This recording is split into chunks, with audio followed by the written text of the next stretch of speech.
അപ്പോൾ രാവിലെ തന്നെ ഞാനും ബെനീറ്റയും കൂടെ റെയിൽവേ സ്റ്റേഷനിൽ നേരെ കൊച്ചിക്ക് വിടുകയാണ്. കണ്ണൂർ ടു കൊച്ചി വ്ളോഗാണിത്. പ്രത്യേകിച്ചൊന്നുമില്ല, ഞങ്ങളുടെ VFSൻ്റെ ഇൻ്റർവ്യൂ ആണ്. ഞങ്ങൾ ജർമ്മനിയിലേക്ക് പോവുകയാണ്. ഞങ്ങൾ രാവിലെ ഒരു 8 മണിയൊക്കെ ആയപ്പോൾ തന്നെ കൊച്ചിയിലെത്തി. അവിടുന്ന് നേരെ ഫുഡൊക്കെ അടിച്ചു. അപ്പോൾ വെറൈറ്റി ആയിട്ട് ആൻറ്റി കഞ്ഞിയൊക്കെയാണ് രാവിലെ തന്നെ ഓർഡർ ചെയ്തത്. എനിക്ക് തോന്നുന്നു വീട്ടിൽ കഞ്ഞിയൊന്നും കിട്ടാനില്ലെന്ന് തോന്നുന്നു. അതുകൊണ്ട് രാവിലെ കഞ്ഞിയൊക്കെ കുടിച്ചു. പക്ഷേ ആൻറ്റിക്ക് മൊത്തം കുടിക്കാൻ പറ്റിയില്ല. അവിടുന്ന് ഞങ്ങൾ VFSൻ്റെ ഇൻ്റർവ്യൂ ഒക്കെ കഴിഞ്ഞ് നേരെ അവിടുന്ന് ഒരു മണിയൊക്കെ ആയപ്പോൾ ഞങ്ങൾ നേരെ ഒരു കടയിലോട്ട് അങ്ങ് പോയി. കാരണം എന്നാന്ന് വെച്ചിട്ടുണ്ടെങ്കിൽ ഞങ്ങളുടെ ബെനീറ്റൊക്കെ ഒരു കട തുടങ്ങുകയാണ്. അപ്പോൾ അവിടത്തേക്കുള്ള കുറച്ച് പർച്ചേസൊക്കെ ഉണ്ടായിരുന്നു.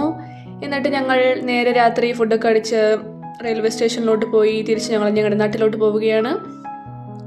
ഞങ്ങൾ ബുക്കൊന്നും ചെയ്തിട്ടില്ലായിരുന്നു, കാരണം ഡേറ്റൊക്കെ കിട്ടിയത് പെട്ടെന്നായിരുന്നു. അപ്പോൾ നമുക്ക് ബുക്കൊന്നും ചെയ്യാൻ പറ്റിയില്ല. അതുകൊണ്ട് ഞങ്ങൾ ജനറലിൽ കയറിയാണ് വന്നത്. ഭാഗ്യത്തിന് സീറ്റൊക്കെ ഉണ്ടായിരുന്നു. അങ്ങനെ ഞങ്ങൾ വെളുപ്പിനെ നാട്ടിലെത്തി. ബൈ.